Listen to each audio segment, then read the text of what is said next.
Hello, नमस्कार। संकल्प ITI classes में आप सभी का स्वागत है। तो हमारा जो टॉपिक चल रहा था वो था AC theory. AC theory AC theory के अंदर इससे पहले वाले चैप्टर के अंदर जो हमने पढ़ा था वो था हमारा एसी श्रेणी परिपथ। एसी श्रेणी परिपथ। एसी श्रेणी परिपथ के अंदर हमने आरसी, आरएल व आरएलसी तीनों का संयोजन पढ़ा था। तीनों का संयोजन हमने पढ़ा था। आज इसी प्रकार से हम समांतर क्रम परिपथ के बारे में पढ़ेंगे। किसके बारे में पढ़ेंगे? समांतर क्रम परिपथ के। तो आज की जो नई हेडिंग है वो डालो आप, एसी समांतर परिपथ। एसी समांतर परिपथ। एसी समांतर। देखो, एसी समांतर परिपथ में ज्यादा कोई डिफरेंट नहीं है। इसमें आई जो है, आई टोटल धारा ज्ञात करनी होती है, उसमें टोटल वोल्टेज ज्ञात करना था, उसमें जेड ज्ञात करना था, इसमें वाई का मान ज्ञात करना है। वाई जिसको हम बोलते हैं एडमिटेंस का मान ज्ञात करना था। वहां हमें प्रतिबाधा ज्ञात करनी थी। तो समांतर क्रम परिपथ में हम नंबर 1 के बारे में देखेंगे, जो हमारे पास है आरएल संयोजन। आरएल समांतर संयोजन जो होता है, आरएल समांतर संयोजन। आरएल समांतर संयोजन यानी कि समांतर क्रम में प्रतिरोध और प्रेरक दोनों, प्रतिरोध और प्रेरक दोनों समांतर क्रम। नाम से ही पता चल रहा है भाई, प्रतिरोध है एक, तो एक हमारे पास इंडक्टर है, ठीक है। यहां इसको एसी वोल्टेज सप्लाई, इसमें हमें किसका मान ज्ञात करना होगा भाई? आई की वैल्यू ज्ञात करनी। किसकी वैल्यू ज्ञात करनी होती है? आई की वैल्यू। तो हमारे पास है भाई किस किस की? ये हमारे पास एल है, ये हमारे पास आर है, ये हमारे पास एल है, ये क्या है? तो आई आर प्रतिरोध की धारा प्लस इंडक्टर की धारा, यानी कि I square R plus I L square का वर्गमूल। ये वर्गमूल क्या है कि कर्ण स्क्वायर से, कि वी स्क्वायर था हमारे पास, वी स्क्वायर था हमारे पास I R square plus I L square. तो यहां से इसकी स्क्वायर को हटाएंगे तो इस साइड में क्या लग जाएगा? रूट लग जाएगा। तो सॉरी, आई नहीं था यहाँ पे, वी नहीं था, आई था, ठीक है। तो आई बराबर हो जाएगा वर्गमूल आई R square plus I L square. I R क्या है हमारे पास? प्रतिरोध की धारा है। आई एल क्या है हमारे पास? इंडक्टर की धारा है। तो एक तो सूत्र हमारे पास ये बनता है। नेक्स्ट जो सूत्र है वो है वाई। वाई को क्या बोलते हैं? एडमिटेंस। वाई क्या होती है? एडमिटेंस होता है, एडमिटेंस, ठीक है। तो y बराबर क्या होता है? y बराबर होता है हमारे पास under root G square plus B square, G square plus B L square. क्योंकि इंडक्टर का हम देख रहे हैं, तो इंडक्टर का देखेंगे तो क्या आ जाएगा? इंडक्टर का, ठीक है। और जी स्क्वायर हमारे पास है ही, लेकिन हमें यह पता होना चाहिए कि जी क्या होता है, बी क्या होता है, इसके बारे में हमें पता होना चाहिए। तो जी जो हमारे पास होता है वो होता है कंडक्टेंस। जी जो होता है वो होता है कंडक्टेंस। जी क्या होता है हमारे पास? कंडक्टेंस होता है। और बी जो होता है वो होता है सस्पेंटेंस। सस्पेंटेंस, ठीक है। जी हमारे पास है कंडक्टेंस, बी हमारे पास है सस्पेंटेंस। तो इन सभी को उतार लेना भी। ये दोनों सूत्र हमारे पास, इन दोनों सूत्रों को उतार लेना। तो RL समांतर संयोजन है, इसमें रेजिस्टेंस प्रतिरोध तथा इंडक्टर को समांतर क्रम में संयोजित करते हैं। इसमें टोटल धारा निकालते हैं। टोटल धारा निकालने का सूत्र हमारे पास होता है वर्गमूल या root IR² plus IL²। IL यहाँ पे क्यों लिया गया है, क्योंकि यहाँ पे इंडक्टर लगाया गया है। यहाँ पे BL क्यों लिया गया कि L यहाँ पे है इंडक्टर, ठीक है, तो इसको उतार लेना भाई।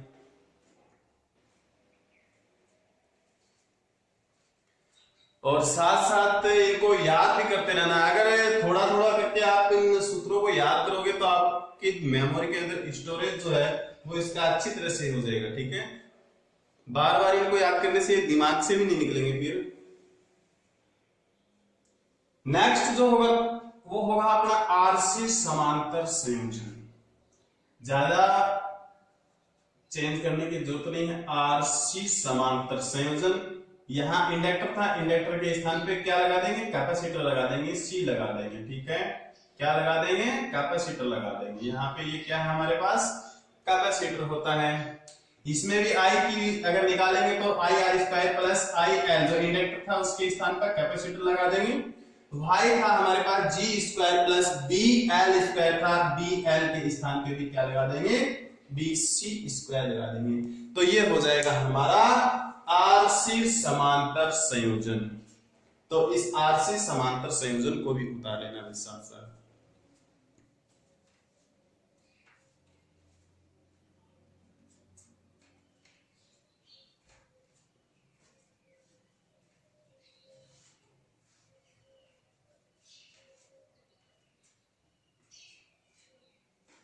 ठीक है, उतार लिया। अब हमारे पास जो नेक्स्ट आता है वो आता है 3 नंबर का RLC समांतर संयोजन।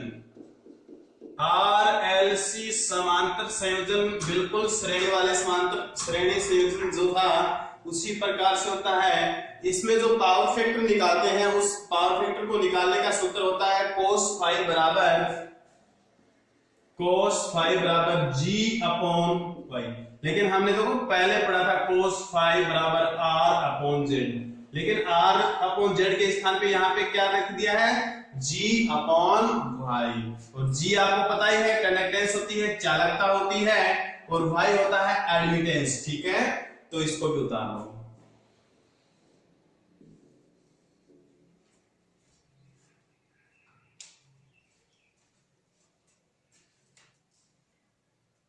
अब जो नई एडिंग डालेंगे वो डालेंगे एडमिटेंस विधि, यानी कि एडमिटेंस क्या होता है।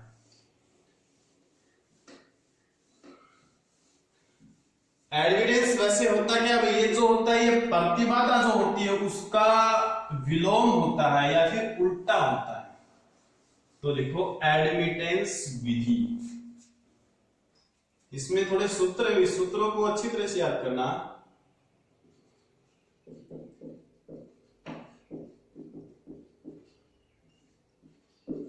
एडमिटेंस विधि, एडमिटेंस मेथड, यानी कि ये है जो इसमें लाइन लिखो, आप लिखो ये है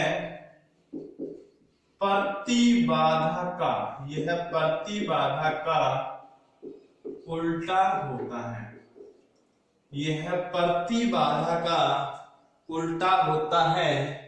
एडमिटेंस का जो प्रतीक होता है, एडमिटेंस थोड़ी देर पहले बताया आपको Y, एडमिटेंस का जो प्रतीक होता है वो क्या होता है, Y होता है।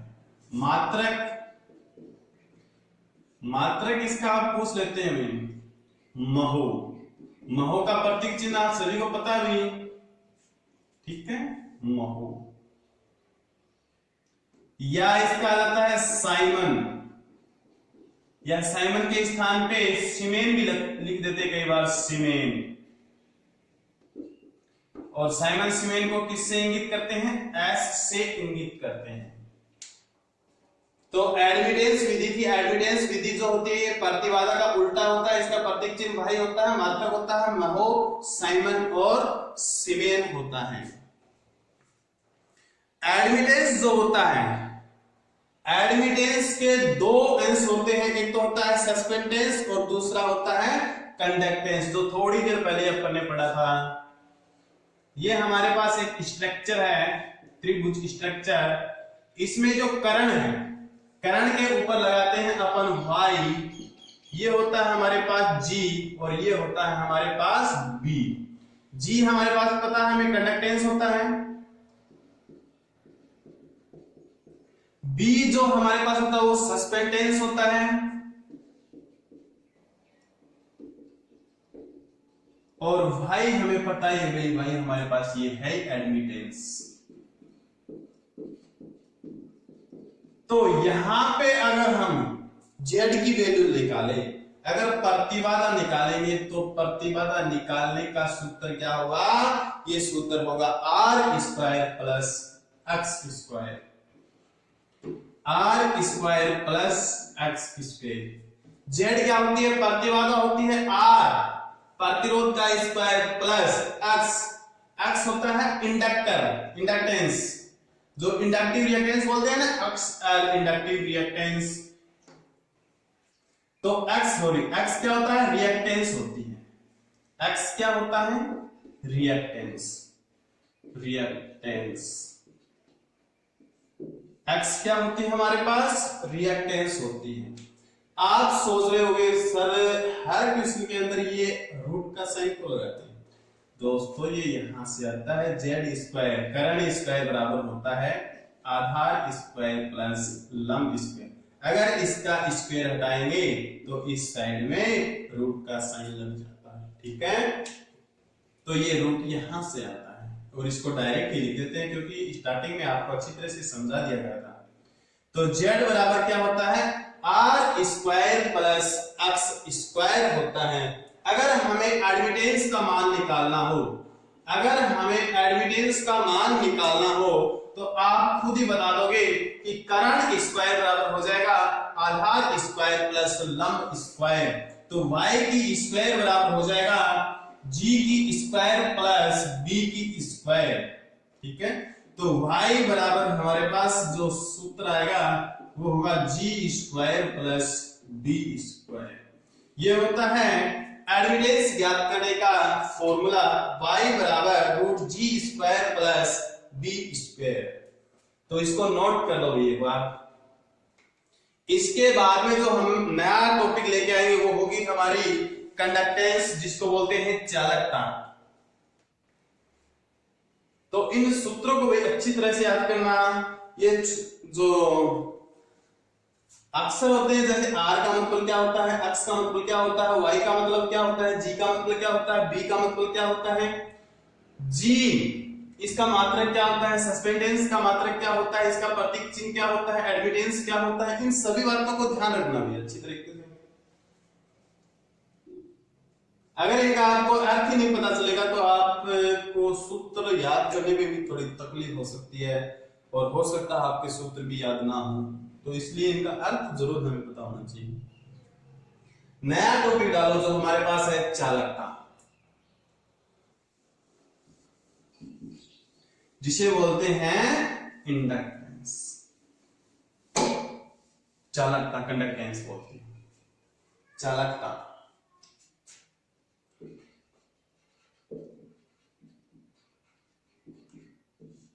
चालकता क्या होती है? प्रतिरोध का उल्टा होती है। जिस प्रकार से प्रतिरोध है वो किसी चालक में बाधा उत्पन्न करता है, लेकिन चालकता क्या होती है? इस चालकता में सुगमता प्रदान करती है। चालकता क्या करती है? सुगमता। और प्रतिरोध क्या करता है? बाधा उत्पन्न करता है, ठीक है। तो चालकता जो होती है ये क्या होता है? प्रतिरोध का उल्टा होता है, या प्रतिरोध का चालक उल्टा होता है, चालक का प्रतिरोध उल्टा होता है, ठीक है। तो आप इसमें पहली लाइन लिखो,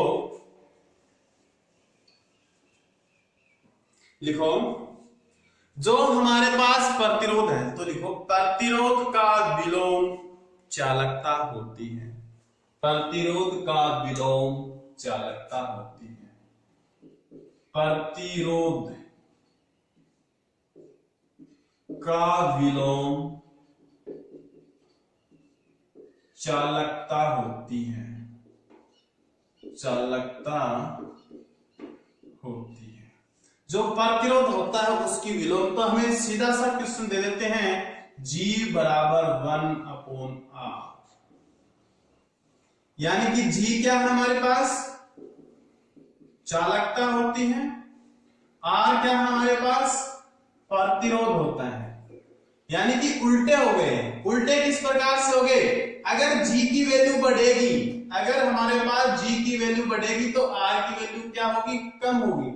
अगर R की वैल्यू बढ़ेगी तो G की वैल्यू क्या होगी, कम होगी। ठीक है, तो ये क्या हो गया, उल्टा या विलोम, या इसको हम बोल सकते हैं व्यतकर्मानुपाती होता है। क्या होता है दोस्तों, व्यतकर्मानुपाती होता है। तो इस सूत्र को उतारो और इसका प्रतीक चिन्ह क्या होता है, प्रतीक चिन्ह होता है इसका G, मात्रक वही होते हैं भाई, महो, साइमन या सीमेन, यही इसके क्या है, मात्रक होते हैं। तो चालकता के बारे में लिखो और इस सूत्र को उतारो। इसके बाद में जो नई हेडिंग होगी हमारी वो है सस्पेंटेंस, ससेप्टेंस। ठीक है, उतारिए। तो नई हेडिंग जो हमारी है वो डालो अब, ससेप्टेंस। ससेप्टेंस का प्रतीक चिन्ह मात्रक आपको पता ही है, थोड़ी देर पहले बताया। ससेप्टेंस,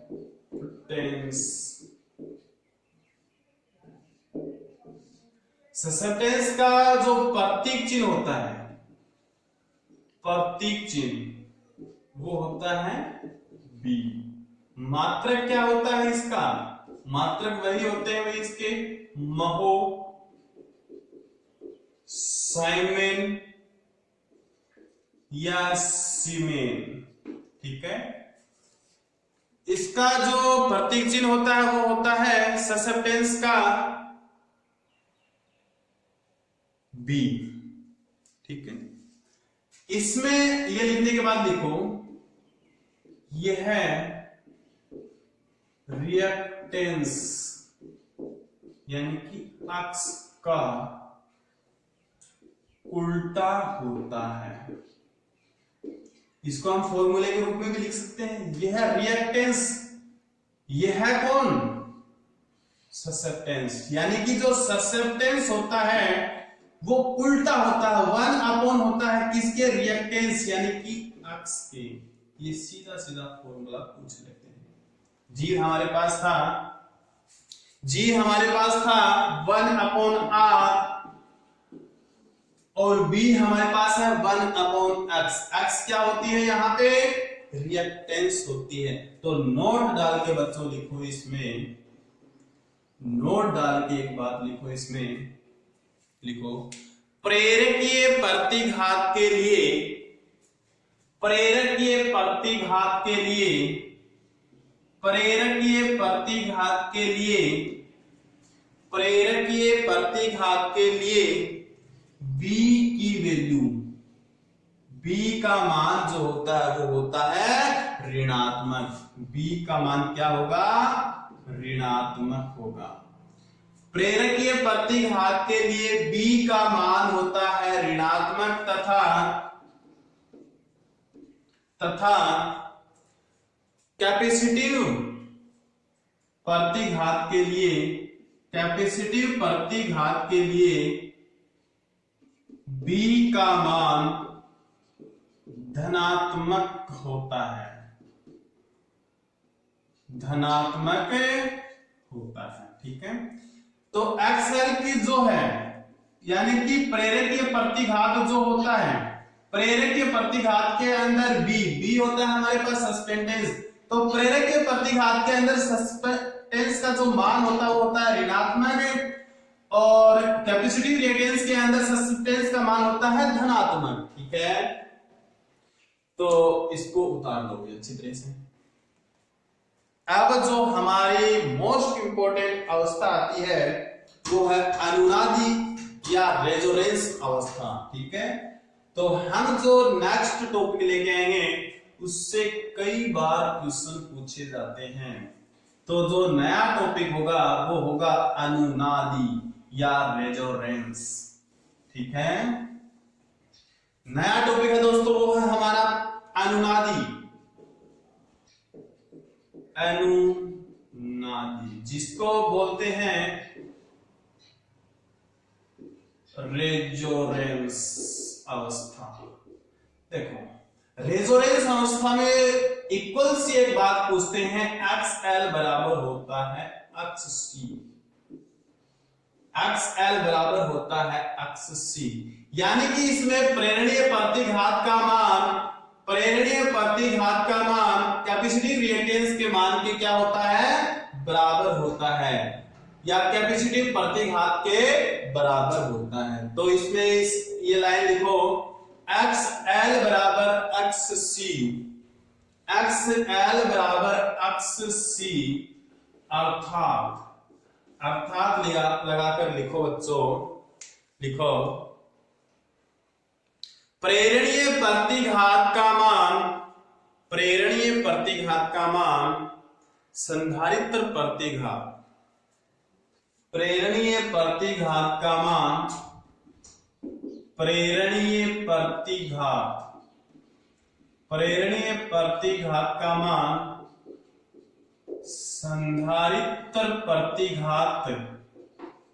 संधारित्र प्रतिघात के मान के बराबर होता है।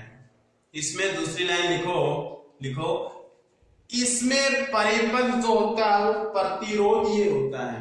देखो, इसमें परिपथ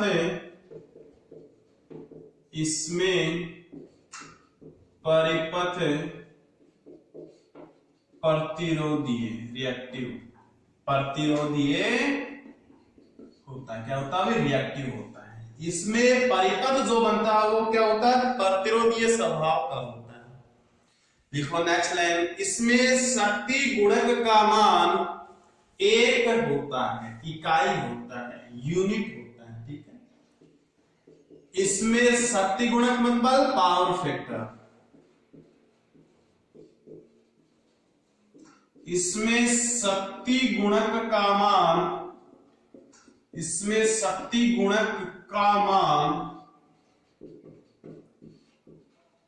यूनिट 1 होता है, यूनिट या 1 होता है। इसमें पावर फैक्टर का मान कितना होता है भाई, 1 होता है। इसको उतारो, इसके बाद में इसी टॉपिक में आगे चलेंगे। एक बार इसको उतार लो।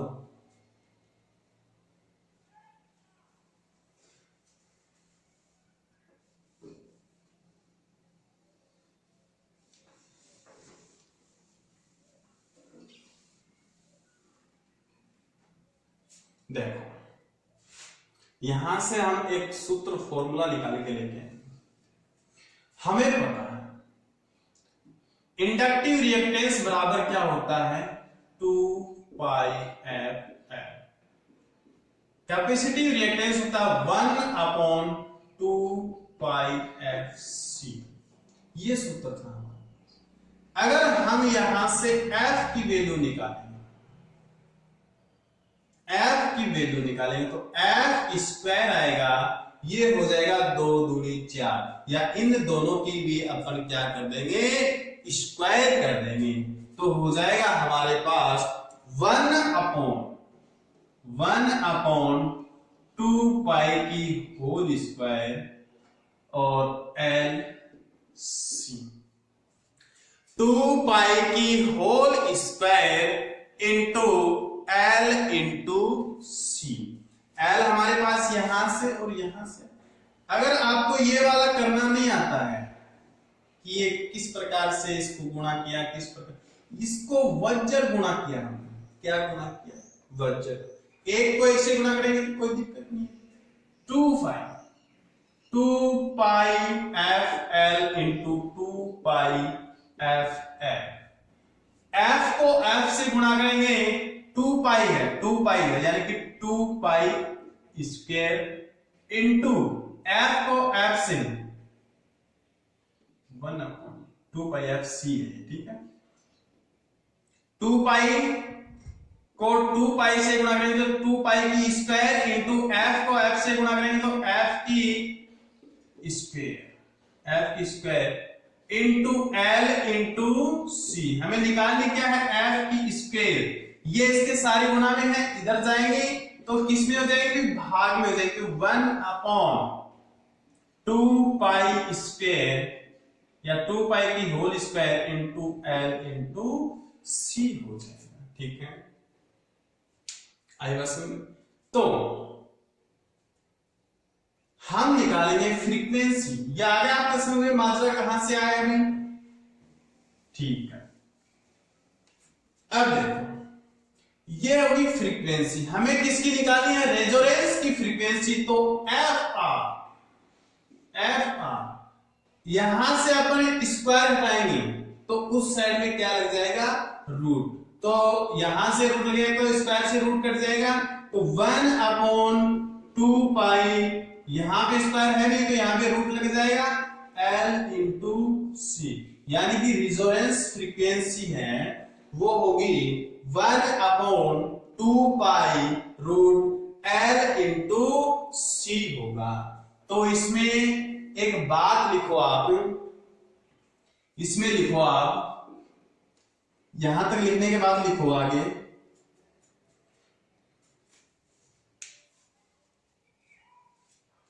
अनुनादी आवर्ती, लिखो अनुनादी आवर्ती इंडक्टेंस तथा कैपेसिटेंस के, अनुनादी आवर्ती इंडक्टेंस तथा कैपेसिटेंस के, इंडक्टेंस तथा कैपेसिटेंस के गुणनफल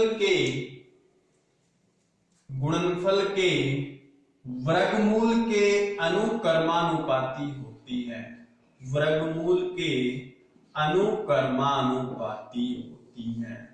क्या होती है, अनुक्रमानुपाती, यानी कि उल्टी होती, अनुक्रम सॉरी इसमें लिखना व्यतक्रमानुपाती, उल्टी होती है। अनुक्रमानुपाती के स्थान पर लिखना व्यतक्रमानुपाती। क्या होती है, उल्टी होती है। उल्टे होने को बोलते हैं अपन व्यतक्रमानुपाती, ठीक है। तो अर्थात लगा के लिखो नीचे, अर्थात लगा के ये फॉर्मूला होता है। रेजोनेंस फ्रीक्वेंसी है वो जो हमारे पास इंडक्टर और कैपेसिटेंस के गुणनफल के वर्गमूल के क्या है, व्यतक्रमानुपाती है। क्या भी, व्यतक्रमानुपाती होती है।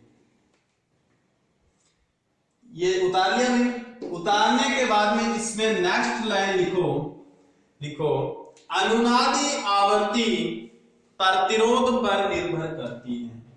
अनुनादी आवर्ती किस पे निर्भर करती है, प्रतिरोध पर निर्भर करती है, प्रतिरोध पर निर्भर करती है या निर्भर होती है। अब हम लेके आएंगे आपके जो टॉपिक है अनुनाद की आरएलसी श्रेणी और समांतर। तो इस श्रेणी और समांतर में ज्यादा कोई बात नहीं है, छोटी सी बात है, मैं आपको लिखवा देता हूं। लेकिन अनुनाद की ये जो अवस्था है इसको अच्छी तरह से याद रखना, दूसरी इस अवस्था को अच्छे से याद रखना, ठीक है। उतार लिया इसको। अब लिखेंगे आरएलसी श्रेणी और समांतर परिपथ। आरएलसी श्रेणी और समांतर परिपथ के बारे में अपन अध्ययन करेंगे। आरएलसी ये हो जाएगा श्रेणी संयोजन, ये हो जाएगा आरएलसी समांतर संयोजन, और ये है कौन से, अनुनादी रेजोनेंस वाले हैं, ठीक है। तो इसमें श्रेणी क्रम में तीनों को जोड़ दो।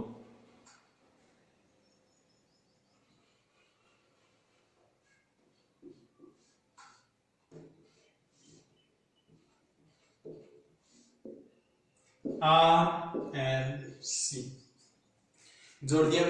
इस प्रकार से इसका डायग्राम बनता है। तो इसमें एक बात होती है, उसको ध्यान से लिखो और उसको याद भी करना है। लिखो अनुनादी आवर्ती का प्रतिबाधा, अनुनादी आवर्ती पर प्रतिबाधा लिखो, अनुनादी आवर्ती पर प्रतिबाधा न्यूनतम, प्रतिबाधा न्यूनतम तथा धारा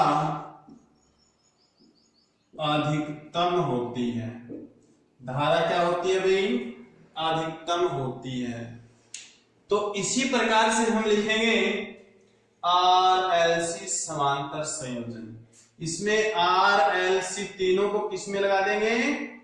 समांतर संयोजन में लगा देंगे। ठीक है, कौन से संयोजन में? समांतर। आपकी बुक में थोड़ा सा डायग्राम चेंज करके दिया हुआ है, तो घबराने की कोई जरूरत नहीं है। RLC होता है। ठीक है, तो इसके अंदर प्रतिबाधा न्यूनतम थी, लेकिन इसमें प्रतिबाधा क्या हो जाएगी? अधिकतम हो जाएगी। इसमें प्रतिबाधा जो क्या होगी? अधिकतम होगी। और इसमें धारा क्या हो जाएगी? अगर प्रतिबाधा अधिक होगी तो धारा कम होगी, पता है, न्यूनतम हो जाएगी, न्यूनतम। ठीक है, तो इसमें लिखो अनुनादी आवर्ती पर प्रतिबाधा अधिकतम, अनुनादी आवर्ती पर प्रतिबाधा अधिकतम, अनुनादी आवर्ती पर प्रतिबाधा अधिकतम तथा धारा न्यूनतम होती है, तथा धारा न्यूनतम होती है। तो आज हम एसी थ्योरी के जो चैप्टर है उसको विराम देते हैं, और इससे संबंधित कोई भी बच्चों के क्वेश्चन हो या कोई दिक्कत हो तो कमेंट बॉक्स में डाल दें, ताकि उसका सॉल्यूशन हम करवा सकें।